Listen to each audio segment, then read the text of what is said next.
Bonjour chers internautes de IGFM.sn, nous avons le plaisir de recevoir aujourd'hui comme invité à votre émission 13 minutes, très spéciale 8 mars, Madame Awa Gueye Diop, deuxième vice-présidente de l'Assemblée nationale, par ailleurs présidente du réseau des femmes parlementaires. Bonjour Madame Diop. Bonjour Monsieur Fall. Alors, Madame Diop, le 8 mars, ça représente quoi pour vous? Le 8 mars, comme vous l'avez dit tout à l'heure, c'est un jour spécial pour nous femmes. C'est ce que ça représente. Pour nous, c'est le fruit d'une longue bataille des femmes. C'est donc le jour d'une victoire acquise par les femmes à la suite d'un long combat. Et c'est pourquoi ce jour-là, c'est la fête des femmes. On dit que tous les jours, les femmes sont fêtées, mais particulièrement le jour du 8 mars. Parce que bés boobu jigéen ñi ñoo xeex ba amal ko seen bopp. Comme nag jigéen ñi ñoo xeex ba amal ko seen bopp, dafay nekk bés boo xam ne jigéen ñi ñoo ko moom te duñ ko bokk ak kenn. waaw léegi yéen en tant que jigéen est-ce que xalaat nga ne seen droits yi sont respectés fii ci Sénégal? waaw bu ñuy wax ay droits des femmes au Sénégal moom c'est vrai def nañ ci ay jéego yu mag te bu ñu nee 8 mars dafay nekk sax occasion ñu mën a taxaw seetlu xool li nga xam ne ñun ñu ngi ko doon xeex lan lañ ci am loolu ñu ci am lan la ñu jëriñ ak lan moo des te bu ñu defee jàngat gis nañ ne loi yu bari yoo xam ne au niveau international am na Sénégal ratifié na ko te fii ci biir Sénégal jigéen ñi jox nañ leen cër bu mag ci loolu boo gisee loi bi nga xam ne mu ngi xeex mutilation génitale yi Sénégal ratifié na ko boo gisee loi bi nga xam ne mooy ne nañu yemale góor yemale jigéen Sénégal aussi ratifié na ko am nañu loi sur la parité am nañ loi sur la nationalité am nañ yeneen ak yeneen mais nag ba tey am na lu des parce que bien que wax nañu dañoo war a yemale góor ak jigéen c'est vrai texte yaa ngi fi mais ci biir texte yi dañuy gis yoo xam ne yemale boobu teniruñ ci compte maanaam soo jëlee code familial bi code de la famille boo ko jëlee dañ ciy gis ay discrimination yoo xam ne am na entre góor ak jigéen benn rek laa ci mën a wax bu ñu jëlee code de la famille dañuy wax ne góor pour mu takk soxna il faut mu am 18 ans bu fekkee ne jigéen la nag ñu ne jigéen moom il faut mu am 16 ans xam nga foofu yemale wuñ kii 18 ans lañ ko may kii 16 ans lañ ko may waaye bu ñu leen mënoon yemale kii am 18 ans kii am 16 ans dina mën permettre xale bu jigéen bi moom mu mën a jàng su jàngee normalement à 18 ans day fekk mu am bagam cëram yi aussi gën a màgg bu ko defee mu mën a sëy. Ah ok pour yow âge bi ça handicape les femmes. waaw du ma wax ne ça handicape les femmes mais bu ñu amoon lu ñu gënal dañuy bàyyi xale yi jigéen ñu jàng ba am 18 ans bu ko defee bu ñu amee 18 ans seen cër yi dina gën a mat dinañu gën a mën a yeewu ci àdduna te tamit dinañ mën a am profil boo xam ne seen jàng dina la mën permettre ñu insérer wu ci pour mën a dem mais bu ñu leen teelee mayee souvent dafay am jeexital ci seen santé ci seen wërgu-yaram wala mu bloqué leen ba cursus professionnel bi nga xam ne bëggoon nañ ko am duñ ko am. alors ci wàllu parité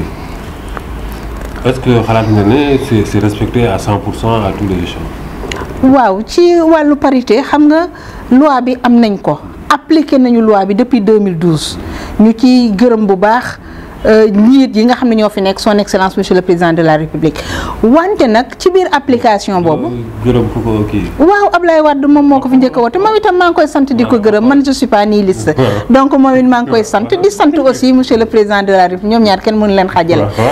léegi bi nga xamee ne nag application bi ñëw na foofu dafa am ay yeneen contraintes yoo xam ne day ñëwaat parce que bu ñu indee loi bi assemblée ñu voté ko ba pare ñu war koo appliquer des fois politique yi ñooy taxaw te politique yi bu ñu taxawee ñoom au lieu ñu bàyyi ñu defal jigéen ñi li nga xam ne yoon may nañ leen ko souvent dañuy seet ay intérêt yoo xam ne dafay fausser loi bi loolu moo tax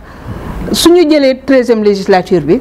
loi sur la parité bu ñu ko andee ci bureau assemblée nationale bi au niveau des vice-présidents respecté wuñu ko dañ koy wax. pourquoi parce que 7e vice-président dafa ñëw nekk góor 8e vice-président ñëw nekk góor te loolu du dëgg du yoon parce que dañuy wax ne parité alternative góor jigéen dans toutes les assemblées électives et semi-électives kon nag bu ñu defee 7e vice-président góor 8e vice-président bi jigéen ñi ñoo ko moomoon waaye intérêt wu parti yi moo ñëw ba faussé loolu. wante nag ci kaw loolu tam dañuy sant di gërëm bu baax parce que bi ñuy def parlement de la CEDEAO jigéen ñëpp a takku ne 30% bu représentativité bi war a am te protocole additionnel de la CEDEAO autorisé ko il faut mu am ba loolu moo tax bi ñu ñëwee war a tànn juróomi parlementaire dañoo def ñetti góor ñaari jigéen te combat bi dañ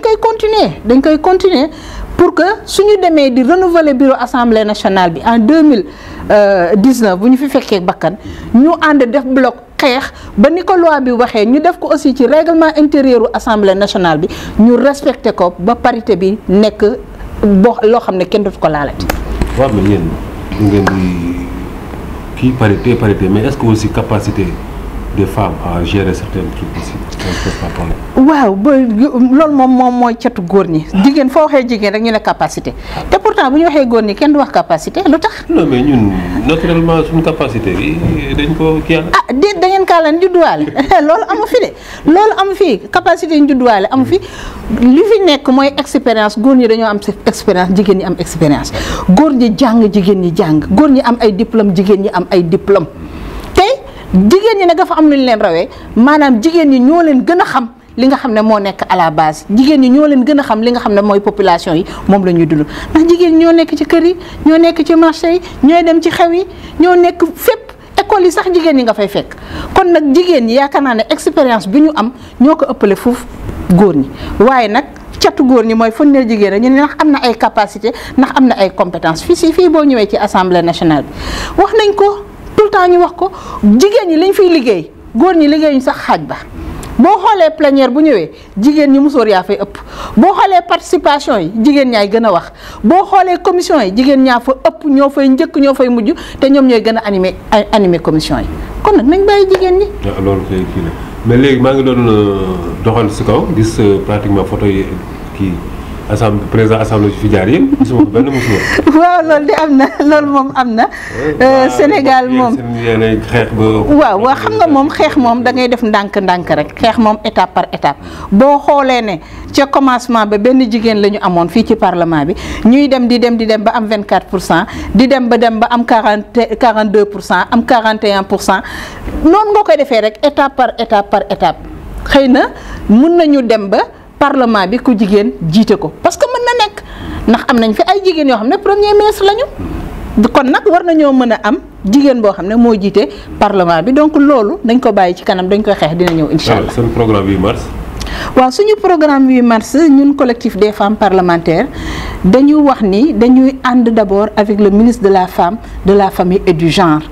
ànd ak jigéenu Sénégal yépp surtout que thème bi ren dañ ko accès ci femmes rurales yi ñu booleel femmes rurales yi ñun ñëpp ñu àndandoo ak le ministre de la femme dem le 8 mars sargal jigéenu Sénégal yépp